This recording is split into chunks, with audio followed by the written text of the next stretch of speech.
Good morning, Synergists. Welcome to our Synergist Telegram. Well, it looks like Dr. Krause puts out a tweet that is forwarded from the Despot channel. So for me, I go here and I go, what are we talking about? Well, the NSA whistleblower Edward Snowden in 2014 revealed the NSA's use of a tool or malware named Grok for keystroke logging.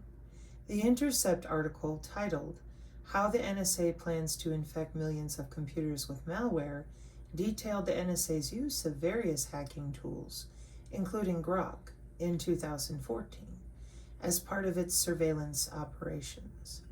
And the CIA version is called Grok with their lovely little Q, their good friend, the Q, their Q software, with their QAI. So the keystroke logging software used by the NSA for its remote intelligence operations is named Grok. Apparently this is an Intercept article. So for me, that's a tweet. Okay, I want to know. All right, so here's the Intercept in 2014.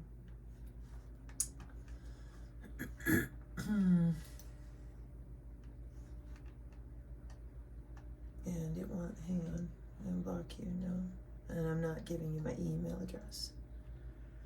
So now if you're a Synergist and you see this right here, well, there's the global information grid, because this is 2014. So for a Synergist, they go, oh, I know exactly why that would be there, don't you? How many times have we been over SIPR and NIPR and JWICS, the backbone of the Pentagon? Because it's a global information grid that's now been updated to the DODIN. And the backbone, whoops, excuse me, I want the other one. The backbone of our Pentagon with the DODIN, or the global information grid, which I usually use because it's older. A Synergist knows that that's exactly where United States Cyber Command and all of everything that you've ever seen on the internet comes from. It's how it's protected with cybersecurity. It's how we manage it. And in the 2014 article, that our community is familiar with, they also know that the government doesn't leave everything decentralized, because if it did, then it would be a lot more hackable. Aren't they cute? Those little blue things here and their little Cisco router mapping, their little images. You're going to want to keep an eye on those, because these little routing images, we're going to be going over that pretty soon when we out their dumbass Q. Yeah. Because we're going to have to go through and explain how they're using software. And they claim they're magical and they've got Q drops. They're playing with artificial intelligence and making it sound like it's magical. Apologies for the fuzziness. Okay, well, let's pull the PDF. You're going to keep giving me fuzzy. So DISA, your Defense Information Systems Network, the Universal DODIN Gateway Vision, and it's all coming out of the Universal DODIN here. Okay, you're giving me my PDF, taking forever. The Global Information Grid is usually the search I recommend because it's older. Now referred to as the DODIN, the entire network in which our government, running the backbone of the whole internet, can reach anywhere in the whole world. And everybody just loves to jump up and down and lie about everything and claim, well, we got to do that for security. Well, I can appreciate that to a degree. But you got people's bodies involved, and you keep telling them it's an immaculate constellation instead of the Department of Defense's very professional organization of cybersecurity and infrastructure. And that way, everybody's fighting and making things up instead of hey, we're using drone warfare and network-centric warfare. We should probably make sure that at the very least, humans know that their body is tethered to these cloud systems. C2 constellation, and you called it immaculate. They call it C2, which is command and control. So, here on the channel, we are very familiar. Since when? 2014. ComputerWeekly.com, nice and safe, to read about how the network, the computer network, does the killing with net-centric warfare, our current warfare doctrine today in 2025, using more than just drones.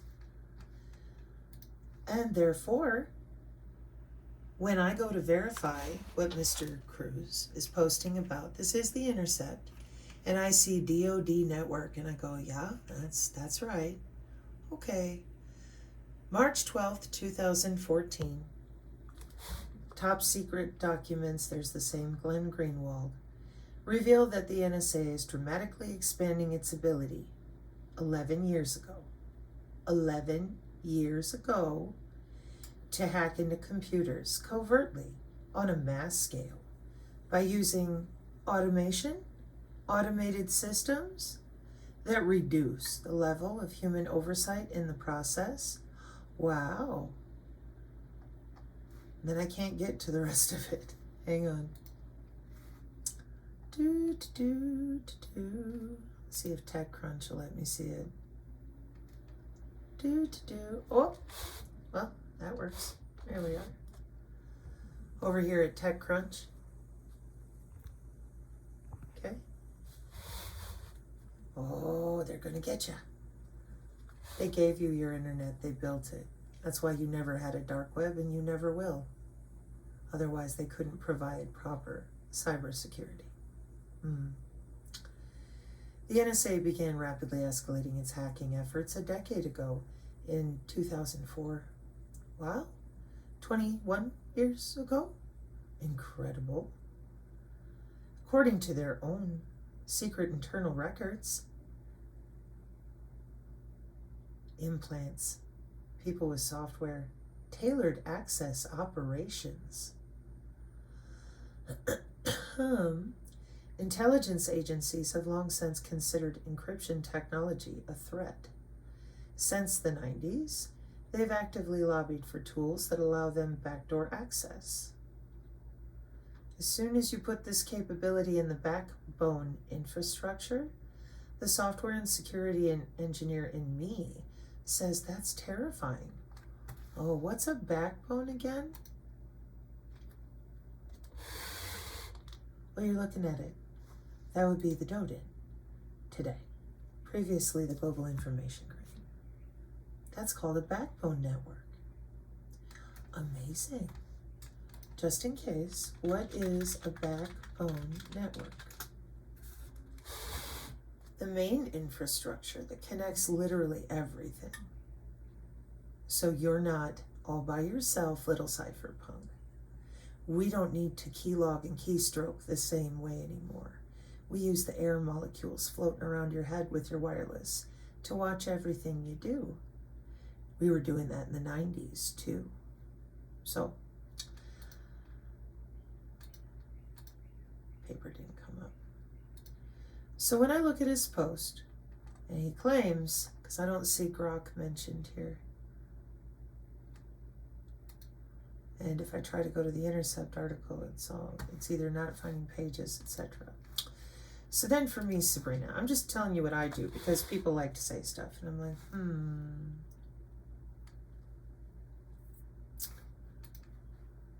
So I'll pull this phrase. I'll look for that instead. Now I've got a Wired article. Kaspersky. Here's Forbes magazine.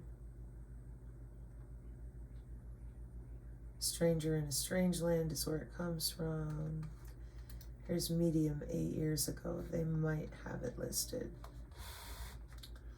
Surveillance is a necessary evil. Yeah. We have to watch you breathe and make an algorithm out of how you're moving around your own house. Genie, TSSI, etc. Endpoint operations. Oh, fun. Malware. Still not seeing a grok. Oh, look. Working definition. Active implant copies traffic and directs a copy past your passive collector. Issues arise when collector is also processing passive traffic simultaneously. Implants on network infrastructure, not user endpoints. Physical. Your data link layer. So here's layers 1 through 3. That's where I live. Because software script kiddie nerds don't get past the network engineers. Because the network engineers are the ones who ensure actual physical, hard backbone cybersecurity. Still not seeing the grok. Doesn't mean it's not there. Brave nickel, hammer mill, muxes, that's fiber, head ends. So when they have special boxes, they plug the optical fiber into to rearrange the signal that same mux box connects to my 7200 Cisco router. That would be the next one. Trust me, you get to play with the ports all day long if they're over there causing trouble. Still not seeing it. Oh, look. Juniper routers. 8 years ago. Complaining with the different ways that you guys are watching everything. But you're just stupid. Maybe you're just really busy going to work with your clearances. I figured, Q-tards, this is a good intro for people to see how long it's been going on. Quantum DNS.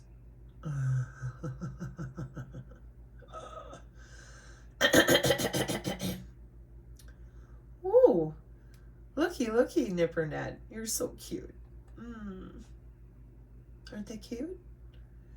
As long as they have library access to log in and out with their software. Well, they can see anything they want on the whole internet. Because it's all connected. Worldwide. And you don't have to use only one way to get there. Kind of like the interstate road system we have in West Virginia. If I want to visit my friend in California, I have many routes to get from West Virginia to California. Still not seeing the grok.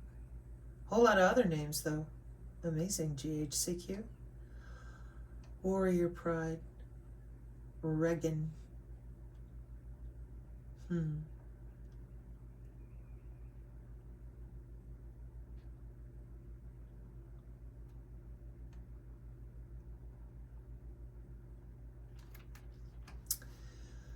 So then what I do is I'm like, okay, let's try the CIA version and see if that pulls anything that we can go to directly.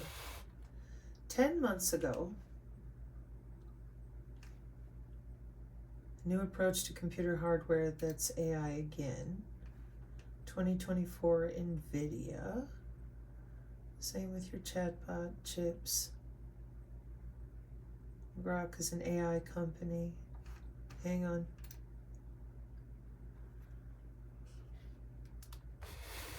Nine years ago. Builds acceleration application specific integrated circuits. Oh. An integrated circuit customized for a particular use rather than general purpose.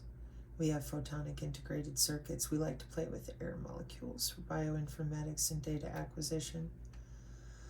Founded by Google, and there's your tensor processing. Tensors are in the Synergy Tech Metric PDF. Okay, let me try one last thing before we continue in our telegram.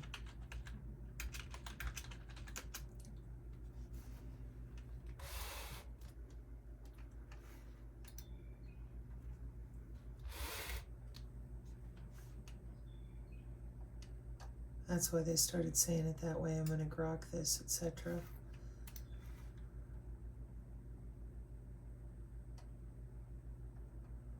Not seeing anything other than, like I said, from where the intercept doesn't want you to read about it properly. Hang on. Oh, it came from Kaspersky. Okay.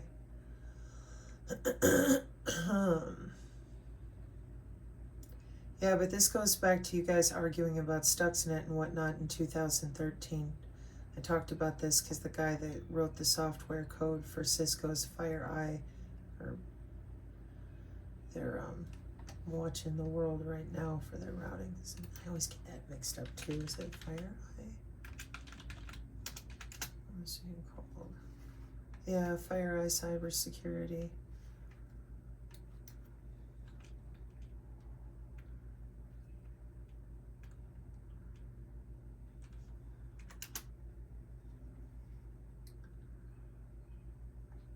And that got you into your solar winds fighting, your CrowdStrike, your Sentinel, see? Palo Alto. Okay. So, it's entirely plausible. And so I would imagine what Dr. Krause is trying to point out here, because again, I don't see any links. Just this, which is okay for our discussion. But the keystroke logging software was called Grok 11 years ago. Well, if we go back into what we know here on the channel, that makes perfect sense. They all know what they're doing. They work together with artificial intelligence that you will not see in your TechCrunch commercial world until they want you to. And for some reason, even though all you little nerds know this, keep lying to people, telling them that you're the big badasses because you just got here. But the tools that you're using were handed to you, built by real engineers who deal with the backbone of drones and satellite communication of the entire world. I just think we should probably take that a little seriously. Now, y'all remember those Juniper networks before I go back to our Telegram?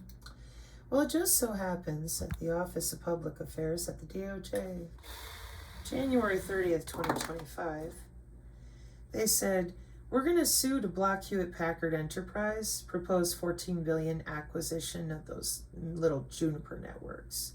Hewlett-Packard's been around a long time. Hewlett-Packard's the server systems that were connected to the underground IBM at UW-Whitewater. Thursday, January 30th, 2025. Acquisition would eliminate competition between two of these three top wireless networking firms, raise prices, and diminish innovation for American businesses. You can view the formal legal complaint there. The Justice Department today sued to block HP Enterprise proposed $14 billion acquisition of wireless local area network technology provider Juniper. HPE and Juniper are the second and third largest providers, respectively, of enterprise-grade wireless local area network solutions in the United States. The complaint, filed in the Northern District of California, alleges the proposed transaction would eliminate fierce head-to-head competition between the companies, raise prices, reduce innovation, and diminish choice for scores of American businesses and institutions, in violation of Section 7 of the Clayton Act. HPE and Juniper are successful companies, but rather than continue to compete as rivals in the WLAN marketplace, they seek to consolidate, increasing concentration in an already concentrated market, said Assistant Attorney General of the Justice Department's Antitrust Division. The threat this merger poses is not theoretical. Vital industries in our country, including American hospitals and small businesses, rely on wireless networks to complete their missions. Wow. Hospitals and small businesses are dependent on those wireless networks? Incredible. I hope everybody else is figuring that out. It's kind of important. The proposed merger would significantly reduce competition and weaken innovation, resulting in large segments of the American economy paying more for less from wireless technology providers. Wireless local area network technology, which includes hardware, software, and advanced AI, is critical for the modern workplace. Millions of Americans today create and share company resources and access the internet from wireless-enabled devices. Retail employees wirelessly process payments and log inventory. Doctors access medical records on phones and tablets and track life-saving patient care on the go. University students take notes on their laptops and access course materials from their dorm rooms. Wireless networking is the primary means by which many employees connect to their employer's computer network and the internet. As alleged in the complaint, Juniper has been a disruptive force that has grown rapidly from a minor player to among the 3 largest enterprise-grade wireless local area network suppliers in the United States. Juniper has also introduced innovative tools that have materially decreased the cost of operating a wireless network for many customers. This competitive pressure has forced HPE to discount its offerings and invest in its own innovation. Hewlett-Packard Enterprise recognized and tracked Juniper's growing significance and engaged in a campaign, including mandatory training for its engineers and salespeople to beat Juniper when competing for contracts. Indeed, just a month before the proposed acquisition was announced, frontline HP salespeople were concerned that the Juniper threat was dire because in dozens of opportunities, Juniper was trying to unseat HP. Senior HP executives shared this view. One former executive reminded his team that there are no rules in a street fight with Juniper and encouraged them to kill Juniper when going head-to-head for sales opportunities. Now HP seeks to acquire its smaller, innovative rival. The proposed transaction between HPE and Juniper, if allowed to proceed, would further consolidate an already highly concentrated market and leave U.S. enterprises facing 2 companies commanding over 70% of the market. The post-merger HPE and the market leader, my very favorite, where I come from, the Cisco back end of the whole world. Because, little nerds, I never worked in your little mid-grade divisions. I started out at the core of the backbone of the country when I was 19.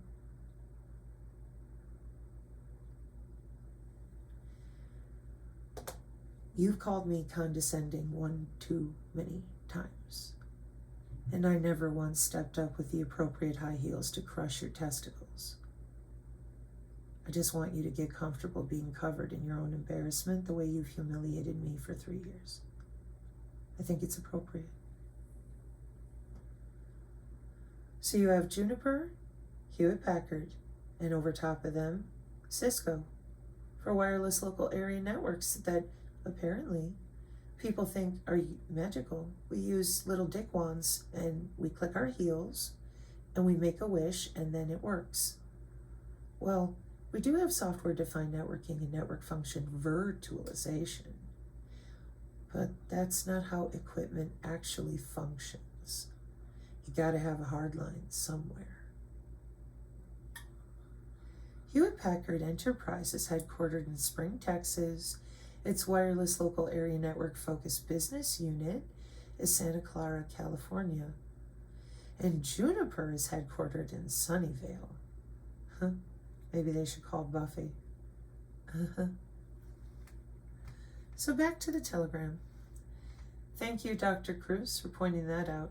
We're just trying to show people that Elon and Doja friends know what they're doing because this AI has been running the government for a lot longer than anybody would care to admit to. I wonder. So then, something you often have heard me talk about, because I met Carl Sagan a year before this video allegedly was shot.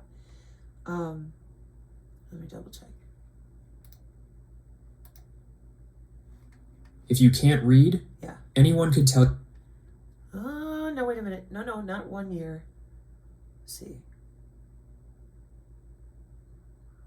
2 years. 94, I think, at the University of Eau Claire. And got to ask Mr. Sagan here if he believed in aliens, because I just started high school. Anyways, so one of the things that I always tell you that Carl Sagan explained in the 70s is if you don't understand technology, it becomes a magic dick wand. And then all these young people, old people, whatever, they can literally just make up stories like they did with the Immaculate Constellation. They want you to believe it's a mothership or the little green men instead of our wireless sensor network constellations with our CubeSats. Those are pretty important, like I just read to you from the Department of Justice. These constellations are spatial arrangement of those sensor nodes, and the sensor nodes are what we use to watch not just the air and the soil and the weather, but all the networks that we use for them to log in with their satellites and their ground equipment and ships and planes and everything.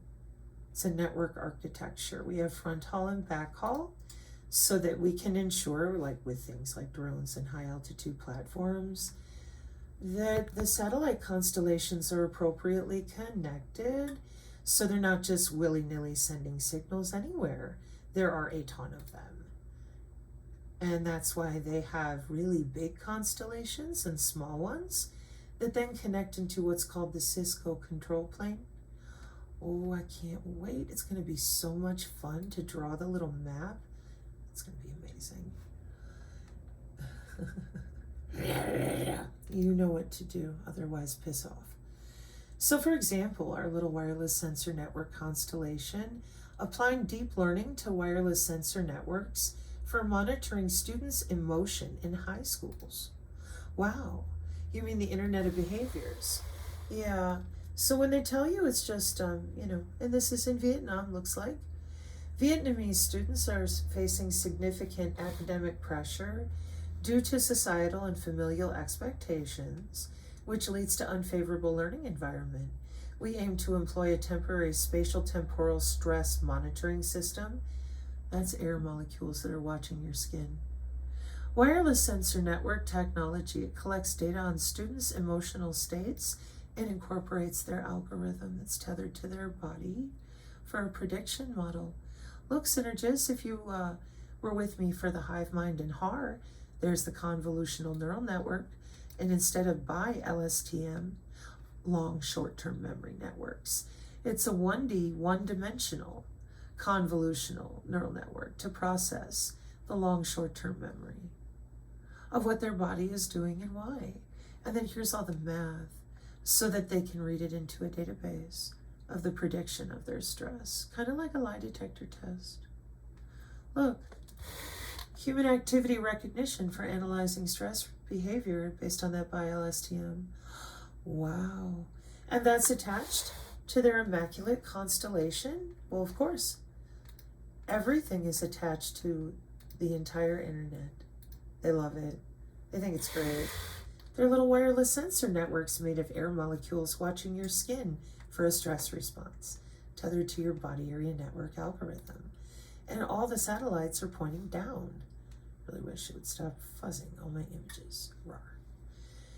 And your global information grids, well, the architecture of a typical low Earth orbit satellite network. And that is what a constellation really is. That's why they didn't want to talk about it. They just want to make it sound magical. I'm starting to think they themselves believe that they're magical. They work with Santa Claus Malone and whoever else. I'm just using him as an example. Could be anybody. And because he's a face out there on the InfoWars that people recognize. And so then they just make shit up. Does anybody remember me mentioning this, that since I've been alive, that's exactly what they did? Constellation topology and ISLs from ResearchGate. That would be intraplane. Remember that thing I said about the Cisco control plane? You little fucking frauds. Isn't it something? Intersatellite link paths for low Earth orbit mega constellations. It's immaculate. Oh, it is. I know. And you got everybody so screwed up staring into their narcissist black Bill Gates screen. They're convinced their own heart isn't electrical. It's incredible. And you've been logging into their brains for so long, they have no idea what's going on. Oh, look, it's Starlink. I'm shocked. A mega constellation network, large group of satellites that work together to provide internet access. Cute. How about some Virginia Tech? Because it's a mega constellation. Always pointing down. Always covering our world with all your noise. And telling people, instead of little boys with toys, you are the rulers of our world. Yeah, using AI and little keyboards. But you're our heroes. Yeah, I don't know if that's exactly the adjective I would use or the noun rather to describe this shit. I'm just saying. Given that everything down here, your RFID, digichip humans, like dogs in the 60s and get away with it, yeah. Your wireless sensor networks, those are air molecules watching you. And you keep, just like the Wi-Fi they can't see, you keep telling them it's little green men. And the biophysics nerds are hiding under their desk, whining and crying, wondering where the MH370 went. And your near field channel, more 1995, your infrared, which you would think people would know about, the Bluetooth you embarrass people, forcing them through graveyards to go look for, and then lied about being able to sniff your own packets, therefore violating national cyber biological security, and the ultra-wideband that you tested in the senior homes. Well done. So let me ask a question. How do you think they've been hiding all this from everyone for 45 years? Fritz Springmeier shows up in the Prophecy Club talking about spanning tree, which is a computer networking term. Did anybody else in the room know that that was a computer networking term? No. Perfect. Then they get to go out there with their frauds and tell you it's an immaculate constellation and the mothership is the only one that knows what's going on. The node security access authentication method for mega constellation. Wait a minute, nerds. This is from Science Partner Journals and it says blockchain. And you're sharding your blockchain. Kind of like when you're sharding yourself. For me, good night, babe. For me getting ready to make sure everybody knows how you're really doing this, right? What's the blockchain doing in the immaculate constellation? Well, I'm just going to go out on a limb here. And just like the intelligent doctor, because you'll respect him because he's got a title. He told you, you guys been doing this for a long time. You just use your little computer networking terms and keep it to yourselves. You can't prove it. Yes, I can. But I'm going to do it this way because this is a different quote from Mr. Carl Sagan about how once nobody knows how it works, it's no different than magic, you bunch of jerks. Tell you a paper says anything. Carl Sagan predicted the world as we know it today back in 1996. Listen carefully. There's two kinds of dangers. One is what I just talked about, that we've arranged a society based... Oh, I just realized, because another accusation that I've gotten very few times, but it is important. The reason that I educate the way that I do is so that any synergist or any person that comes up to look at what I show them, okay, I take them to more than just a paper. Because anybody, like the man says right there in the beginning, they can tell you anything. Here's the paper, and then they tell you, this is what it says. Well, now you're going off of hearsay. So what I do is I teach my folks, hey, if somebody takes you to a paper, what's the first thing I tell you to do? Verify the source that you're at. This is Science Direct LSVR. So this is an easier example. Never use a blog unless you're citing it that way, like we do with the pervasive blog because it's laid out really well. And then back that up. The pervasive blog is here. This is a blog, but it's laid out really well to explain the medical implant communication system. But instead of showing them the blog, See, I take them down here to where it says human body communication. But then I have them do a search for it, and I show them all the other places: Purdue University, Nature Journal, the IEEE, Embedded Design in 2004, Wiley, Cambridge, and Oxford, so that they have multiple educational institutions to verify what they're reading in the little explanation. The other thing that I teach the Psinergists regularly is that when you're in one of these places, what I suggest is that you go to the source. So you just delete everything up at the top, all the way back to www.whatever.com, okay? Hit enter, and it should take you to where you are. Science Direct, peer-reviewed journal articles and books, and they do a lot more than just computers. Yeah, and then that way, where whoever you are, you go, okay, I am at a verifiable source. The next thing I tell them to do is look up words in context. And if you don't know what it is, sometimes you can click on it to learn more, especially here in Science Direct. They're pretty good about that. The Internet of Everything refers to a concept where people, things, and places are interconnected and can share their services with other entities, emphasizing ubiquitous and autonomous networks of objects. There's that smart fridge. With a focus on identification and service integration, 2016, 9 years ago. And then that way, once you have the proper definition, for example, the Internet of Everything is used by Cisco, the ones who run your whole world with your backbones, to refer to people, things, and places that can expose their services to other entities. Amazing. But that way you can get definitions and context so that you're not just reading through it going, what the heck is UMMTC? Oh, ultramassive machine-to-machine type of communication. Sabrina, what's that? And then I say, okay, so what you want to do is you highlight it. We're going to search Google for it because we just want a basic definition, okay? Ultramassive machine type communication refers to a concept in 5G and future network technologies where a very large number of devices, often considered part of the Internet of Things, can connect to a network simultaneously at the same time, transmitting small amounts of data with low power consumption, okay?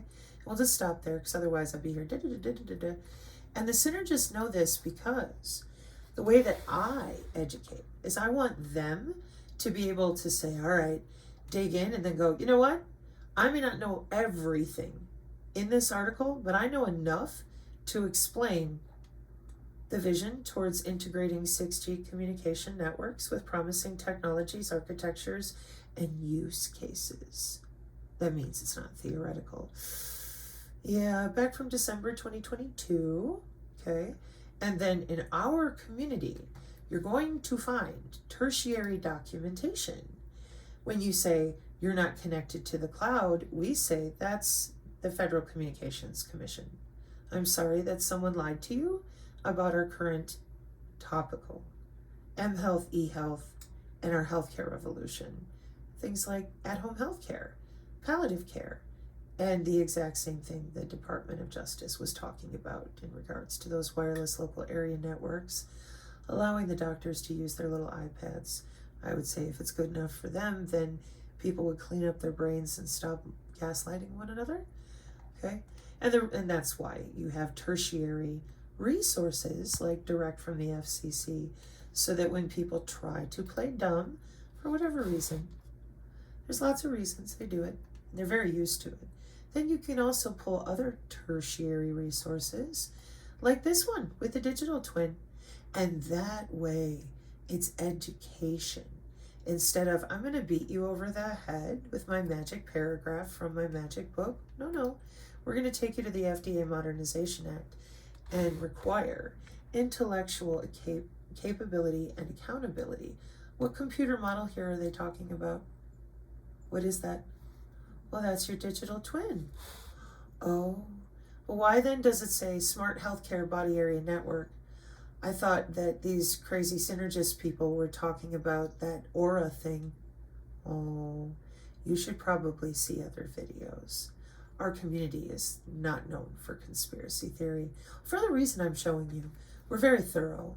We are tired of the rabbit holes, so we take people directly to the Department of Defense's modeling software instead of just the modeling software that you got coming out of places like Omnet with PhD projects for 8 years. No, we want to go directly to the IIT-Sec because that's going to be military grade, ITU type of stuff with the backbone of the world. Makes it a little easier. So that's why in the beginning here, the guy mentions that if you're just reading a paper, you're taking somebody's word for it. And I agree. You don't want to do that. Now let's listen to Dr. Sagan here explain to you what I heard him say in the late 70s too. When we get to the point that technology is so mystical to people because they don't know how their cell phone works, well, then they'll stop believing their own body is electrical, and we will tell them the Iranian mothership is here to save the day. Anyone could tell you a paper says anything. Carl Sagan predicted the world as we know it today back in 1996. Listen carefully. There's two kinds of dangers. One is what I just talked about, that we've arranged a society based on science and technology in which nobody understands anything about science and technology. And this combustible mixture of ignorance and power, sooner or later, is going to blow up in our faces. I mean, who is running the science and technology in a democracy if the people don't know anything about it? And the second reason that I'm worried about this is that science is more than a body of knowledge. It's a way of thinking, a way of skeptically interrogating the universe with a fine understanding of human fallibility. If we are not able to ask skeptical questions, to interrogate those who tell us that something is true, to be skeptical of those in authority, then we're up for grabs for the next charlatan, political or religious, who comes ambling along. It's a thing that Jefferson lay great stress on. It wasn't enough, he said, to enshrine some rights in a constitution or a Bill of Rights. The people had to be educated, and they had to practice their skepticism and their education. Otherwise, we don't run the government. The government runs us. If you can't Amazing, isn't it? Basic common sense. You would think. China debuts world's first two-way brain-computer interface with 100-fold efficiency. The dual-loop system allows for 4 degrees of freedom control using only brain signals, improving accuracy by 20%. Interesting engineering. February 20th, 2025, Chinese scientists, neurotechnology implantable brain machine. Well, there you can say it's a chip, but we'll see. Chinese scientists have developed the world's first two-way adaptive BCI, brain-computer interface, significantly enhancing efficiency and paving the way for practical applications. According to the new study, the system boosts efficiency 100-fold compared to traditional BCI. Researchers claim their innovation could soon be integrated into wearable and portable devices for medical and consumer use. This system allows both the brain and machine to learn from each other. Two-way, full duplex. Unlike conventional BCIs that only decode brain signals, this interaction ensures stable performance over time, a key step toward making BCIs more reliable in daily applications. Our work is the first to introduce the concept of brain-computer coevolution and successfully demonstrates its feasibility, marking an initial step towards mutual adaptation between biological and machine intelligence. First brain-computer interface to overcome one-way limitations. Since the 1970s, brain-computer interfaces have allowed users to control machines with their thoughts by translating brain signals into commands. Initial research focused on helping people with disabilities, but today's applications include gaming, hands-free drone control, and other interactive technologies. Despite these advancements, Traditional brain-computer interface have a critical limitation. They function in only one direction. This means the brain does not half duplex. This means the brain does not receive feedback that could help it adjust and refine control. Over time, this lack of adaptation leads to declining performance. A major challenge in advancing BCI technology is achieving mutual learning between the brain and the machine, because the machine needs to know you so intimately. The researchers discovered that changes in brain signals were not just random fluctuations caused by emotions or fatigue. Instead, these variations were influenced by how the brain interacts with a brain-computer interface, a machine. Using this insight, they developed a dual-loop framework using a memristor chip. Where have you seen that word before? Memristor.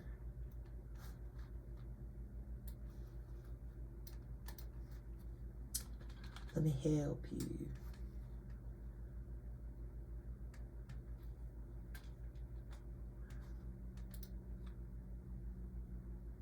Dun, dun, dun, dun, dun.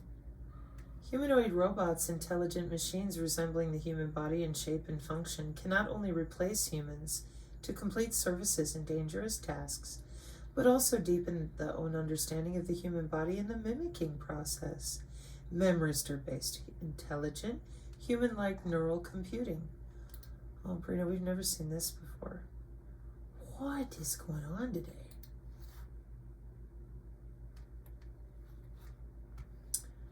Interesting. This is the image in which I've shown you all a gazillion times. For some reason, my computer is having problems. Come on, you. Let's go.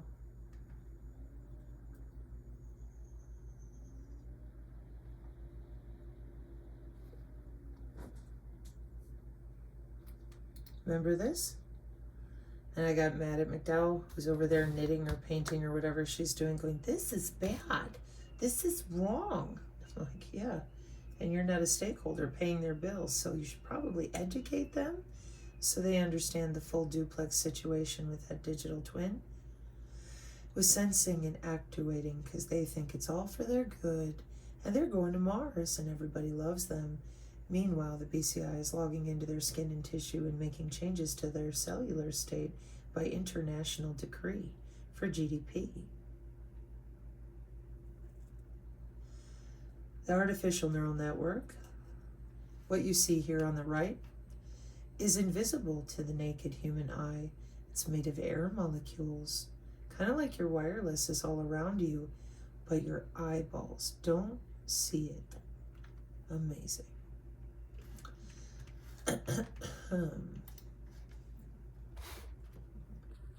Memristors, an energy-efficient hardware component that mimics neural networks like the ones in your head naturally, in your whole body really, to create a more natural interaction between brain and machine.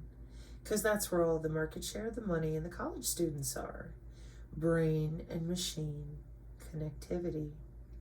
The system consists of two key loops, a machine learning loop that continuously updates the decoder to adapt the brain's signal variations, and a brain learning loop that helps the user refine control through real-time feedback. BCI with higher efficiency and expanded capability. The study demonstrated that the dual-loop system increased efficiency by over 100 times and reduced energy consumption by 1,000 times compared to conventional BCI. Compared to traditional digital BCI, our dual-loop system increased efficiency. Good for you. This technological leap also allows users to perform more complex tasks. Traditional BCIs typically offer 2 degrees of freedom, such as moving a drone up and down or left and right. However, the new system enables 4 degrees of freedom, adding forward and back motion and rotation, all controlled solely by brain signals. Researchers conducted 6-hour tests with 10 participants and found that the adaptive systems improved accuracy by approximately 20% compared to non-adaptive brain-computer interface. The study demonstrated long-term stability in a learning curve for users, reinforcing the system's practical potential. Our research provided a strong theoretical foundation and technical support for the development of practical BCI systems and opened up new directions for the advancement of brain-machine integrated intelligence. China's advancements in BCI. The US, Europe, and China have all contributed significantly to BCI advancements. Musk's Neuralink focus on invasive brain implants, whereas Chinese researchers have made major strides in developing non-invasive and adaptive BCI. The latest breakthrough underscores China's commitment to making brain-computer interface more efficient and user-friendly by enabling a two-way interaction between brain and machine, full duplex. The new system takes a significant step forward, integrating BCIs into everyday life, from medical rehab to consumer electronics. Wow. Oh my God, Sabrina, it's real? Yeah, that's kind of why they do research and development for 10 to 30 years with the DARPA, BARDA, IARPA people and the military, before you get your hot little nerd hands on it to play with it, make it malleable, sell it like a product. And while they're in the middle of all that testing, some little nerds can make a lot of money grifting people and selling their dirty little services, can't ya?